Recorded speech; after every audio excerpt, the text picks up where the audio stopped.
Hello students, I welcome you in this Academic Excellence Series lecture. I am Jawad Hussain and I am going to teach you how to research online for academic purposes. Yes, digital literacy is also very important. As you know, why it is important? Because you have to search you have to search some PDFs, you have to search some of the notes, some of the references, and anything else. Either it is a newspaper for your personal topic or for your an article for your research paper, whatever it is, digital literacy is always there to facilitate you. You know, on Google, 3.5 billion people search daily, and 96% of the students turn to Wikipedia first, and 64% of the adults use digital literacy and digital platforms. So, in this practical guide, I am going to teach you how to find, evaluate, and use online information with skill and integrity. Let's start with first what is digital literacy. As you know, the ability to find, evaluate, create, and communicate information using digital technologies critically and ethically, it is very important. It has some of the components. What they are: it has information research, evaluating sources, online safety, digital communication, data literacy, and digital ethics. These are not only the elements or the characteristics, these are the in fact these are the steps as well. So let's start with one by one. So information search is our priority in digital literacy. What we are going to find, it depends on the keyword we have, but what we are choosing and writing on the Google search bar.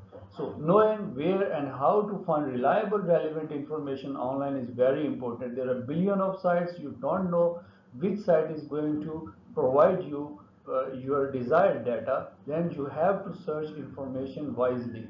So for it, whenever you click on the search button, you see there billions of websites appears.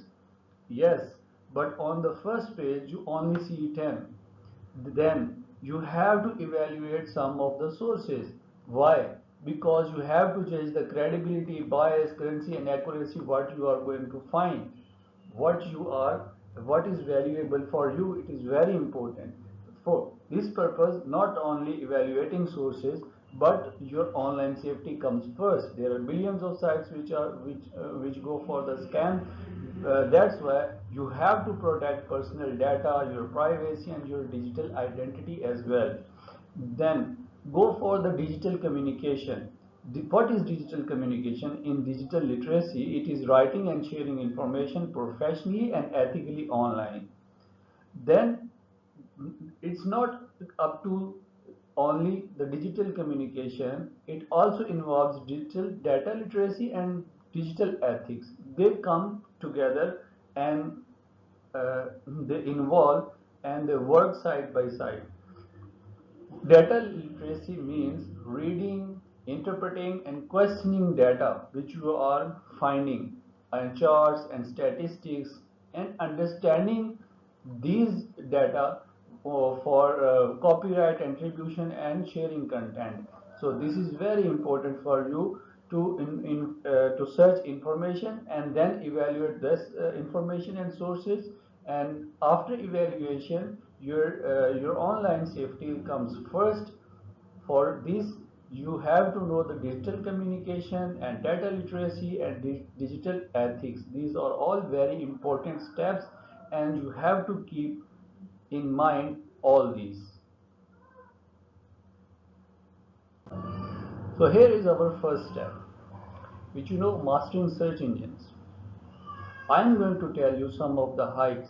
If you are going to write on search engine exact phrase, site, hyphen,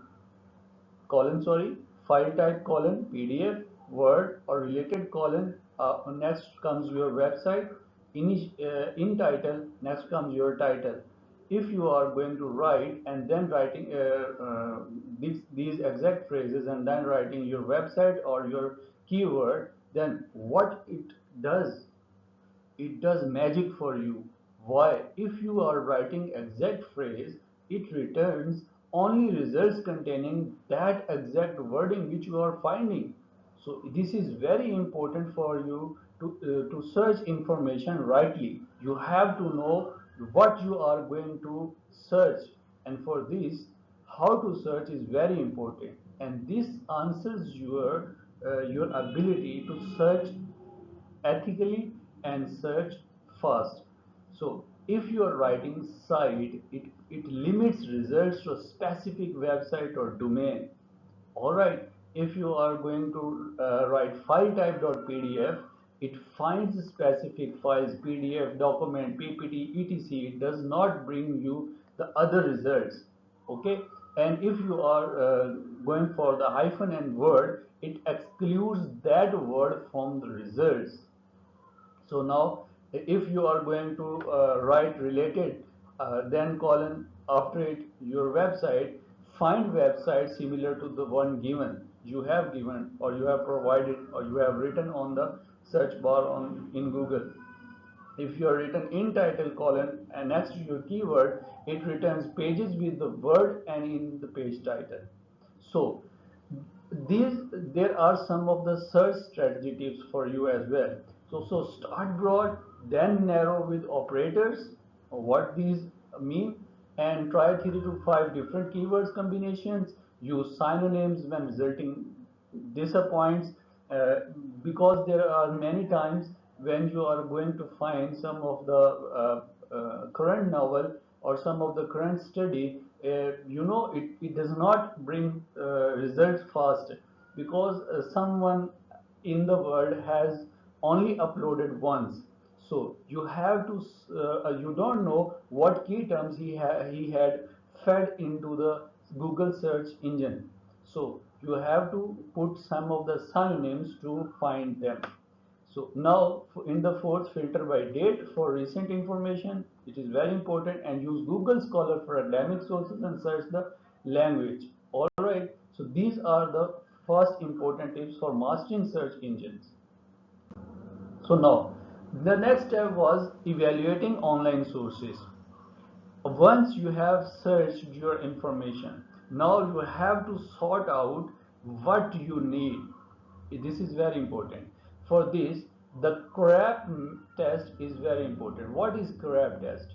First, go for C for currency. When was it published or updated? It is the information current enough for your purpose. Check the date on the page and any linked sources. First thing this. Then relevance. Does it actually answer your question? This is very important. Alright. Then question yourself: are your results have depth and level appropriate? Who is the intended audience in this content? So next, A for authority. Who is the author? What are their credentials? Is an institution or publisher name? Can you find contact information? This is very important. Then go for accuracy. Is the information backed by evidence or not? Are sources cited? Does it align with what your credible sources say? Can you verify the claims? And the next P is for purpose. Why does this content exist to inform or sell, entertain, persuade, whatever it is? Next to this CRAAP test, here comes spotting misinformation. So, not all content online is created equal. Learn to identify what can't be trusted. So, there are types of false content which you should know first. Misinformation. False content shared without intent to deceive.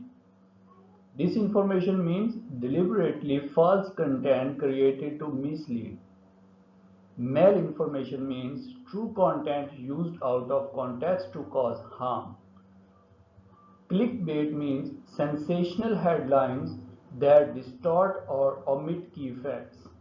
And deepfakes means AI manipulated images, audio, or video. So, the warning signs are: headline provokes outrage or disbelief, no named author or dubious publishers, no links to original data or sources, URL mimics a real outlet, for example abcnews.com.co. Reverse image search show a different story. Fact checking sites have already flagged, only circulating on social media. So these are the warning signs for you to remember in order to spot misinformation.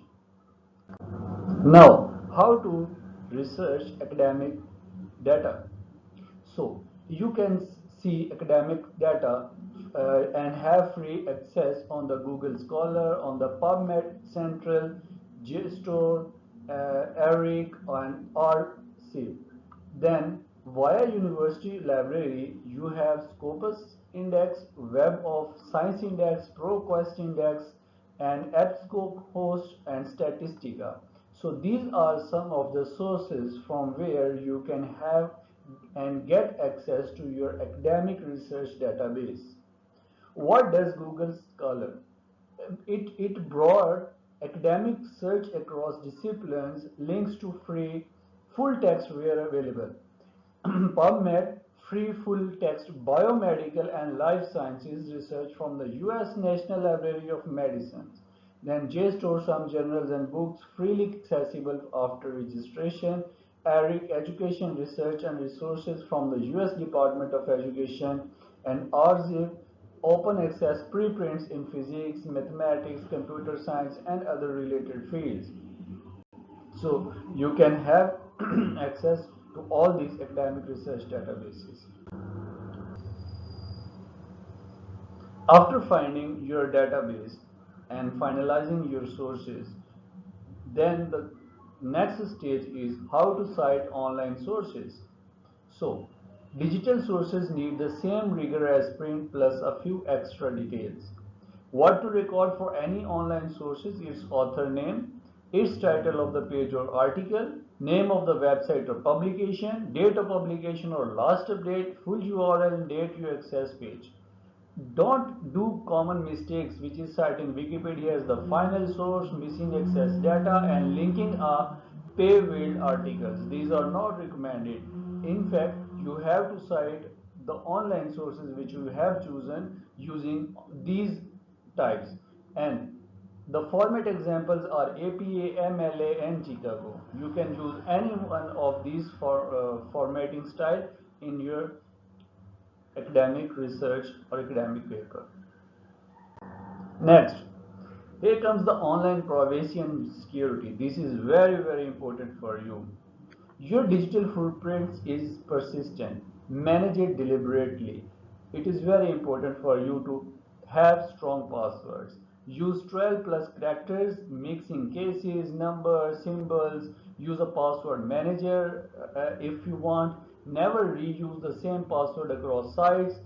For phishing awareness, check sender addresses carefully. Hover over links before clicking. When in doubt, go directly to the website rather than clicking on it. And data permissions, this is very important. Read what apps request access to, deny permissions unnecessary for core functionality, periodically audit which apps have access. Then you can have two-factor authentication as well. Enable 2FA on all the important accounts. It blocks the vast majority of the automated attacks even if your password is compromised. Public Wi-Fi. Avoid public Wi-Fi. Never access banking or sensitive accounts on public Wi-Fi. Use a VPN if you need to connect an untrusted network. Digital footprints. Google your self-review and tightens privacy. It assumes anything posted online may be, you know, maybe get you wrong in the wrong side. So that's why it is very important for you to have online privacy and security. Son, using AI tools critically. Now this is AI age. So AI assistants are useful for research, but there are real limitations you must understand. What AI tools do well? It does summarizing large volumes of the text quickly, it brainstorms angles and keywords on the topic, it explains complex concepts in plain language, drafting outline and first pass structures, then suggesting search terms for the database queries. You can use AI for all these purposes, but don't use AI for your assistance, which can produce plausible sounding false information. Knowing cutoff may miss recent events, and okay, it cannot reliably cite real sources. That's very important for you to remember. AI agents do not cite properly, do not cite real sources. They reflect biases present in the training data, and they should not replace critical thinking or primary research. You know they cannot replace human brains with their own. Now, digital ethics and copyright is also very important. If you are using someone's data, copy pasting, you might get yourself in trouble. So, the copyright basics, what they mean? They all the original content mean text, images, codes, music. These are all protected forms. The moment it is created, content that appears free online is not necessary to free to reuse. Creative Commons. Some creative creators license work for reuse under Creative Commons. Always check the specific license CC by SA, CC by NC, etc. before using any CC licensed material. Fair use and fair dealing. So, limited using for your education, commentary, or criticism may be permitted without permission. Scope varies by country and context. When in doubt, cite and seek permission. Then, image and media rights. Do not and never assume a Google Images result is free to use. Use Unsplash, Pixels, or filter by Creative Commons license in Google Images tools, going Google Images tools, and then choosing on the usage rights. So academic integrity comes first for you. In contract cheating, buying essays, or using AI to write your assessed work, these are all forms carry serious academic and professional consequences. So I recommend you do not use these means because you might get troubled because of the data ethics or digital ethics and copyright. So there are some common digital research mistakes. Even careful researchers fall into these traps. For example, Wikipedia as final source. I have seen many of the scholars citing Wikipedia in their academic papers. You should not do this. Ignoring publication dates. Why? Why you are ignoring publication dates? You don't have to. It is very important for you to write the year, the publication date in the references of your academic paper, in the bibliography of your academic paper. So assuming .org means neutral, it is not necessary. You have to every time check what you have learned in this lesson previously. So go for going for trusting the top search results. This is very common mistake. Everyone go for the top search results and says this is because this comes first, and this is the Google's priority, and this is very you can say that ethical and reliable, anything else which you want to say for having the evidence claim. So this is not necessary. You do not have to cross verification, and making screenshot as a citation. This is also very, you know, it's not recommended. It's prohibited. So some of the key takeaways in this lesson was digital literacy is a skill. Apply the CRAAP test. Privacy requires active management. Search operators save time. AI is a starting point, not your writing point, or not your writer, personal writer. All content has an owner. So use content wisely and use content ethically. So that's it from this video. I hope you enjoyed and you have learned digital literacy. See you in the next video.